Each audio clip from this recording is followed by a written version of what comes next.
First 4-2 defeat. Thoughts? Absolutely gutted. Feel like a right plonker because in my article in the Evening News I'm like, ways to be excited, we're smashing it, everyone's all guns firing, and today everywhere across the park, apart from Angus and goal, which is unbelievable considering he scored 4. Murphy played well, he did play well, but just all over the park, Jack. Yes, it was the wrong team to start with. I think we've got to accept that I totally back Daniel Farke, and I do want him to warm, and I trust him. But today he showed his inexperience in this league. To be honest with you, he's got to learn fast that you cannot play Stephen Naismith.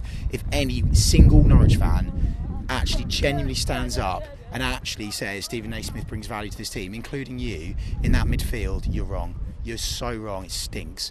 No creative output today at all. I said it after QPR, Jack. We both said it.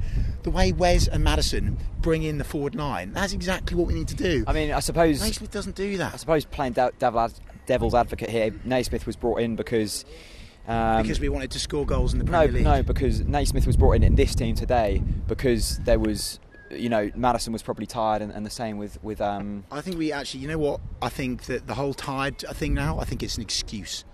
I think it's an excuse, Jack. They're professional footballers. They're fit.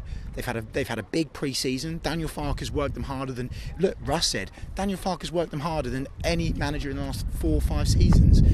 The fitness thing is an excuse, 100%. Where do we go from here? Millwall next week. What changes would you make?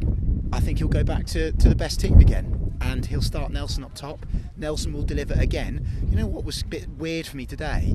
You boys were celebrating the goal when Nelson scored, and I stood there like this. I'm so angry, mate. I'm furious, and it's just obvious, isn't it? Nelson Oliveira is a quality player. Everything he touches turns to gold. He doesn't need 6 chances to score. He needs 1. You saw when he came in, he tried to chip the keeper immediately. That's the positivity that we need in our team. A lot of players had an off day today, and I accept that players have off days, but my God, Jack, not that bad. Husband, by the way, absolute stinker. I can't stick up for the lad. I can't. And as a punishment, I think that he can't start the next game. Stiepermann was an interesting one. I think, I'm not sure if it was you or said it or someone else, but it was almost like there was too many players just floating about with no real fixed position. I looked at that team at times and I was like, who is actually playing in the forward positions? You can make out the defence, but where was Stiepermann playing? It wasn't just Stiepermann, and I can accept that it was Stiepermann's first full debut today, wasn't it? So I can understand again how he needs time, but to have that many players floating around, not really providing much. Today it was either defence or the forward line, and you know what? I'll stick up for the defence, which sounds a bit weird, Jack. Yeah, it does very.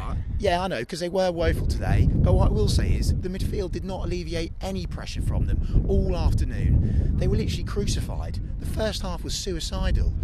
We can't expect to go away teams like Aston Villa, who've spent a lot of money, by the way, not an excuse, but they have, and just drag through and hope. At the end of the day, though, Aston Villa were missing probably 3 of their best players. They're bottom of the table. They're in a terrible position, and it looked like they were flying high at the top of the league at times. Yeah, I mean, they did get 2 lucky goals, but you make your own luck. We were crap. They should have been 7 up first. Agreed. And by the way, Angus, if it wasn't for Angus, we would have been 4 or 5-0 down at half time.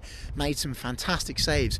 But he can't do it all himself. I don't want to put him under too much pressure, the lad. But yeah, it's just I'm disappointed. I'm trying not to lose my head, despite the fact that I lost my head at the linesman today. He lost his head big time. I mean, how can you not see that, Jack? The linesman, the handball, you were there. You'd committed the handball. The liner was there. How could he not see it? He's blind. Honestly, I thought I was blind with these, Jack. I literally cannot believe he could not see that ball. And there's 4 officials. It's not just him. The ref didn't see it. I know you build your own luck, but that was just a sucker punch, and hence why I'm angry. We were very crap before that as well. First long Jack, drive home. OTBC.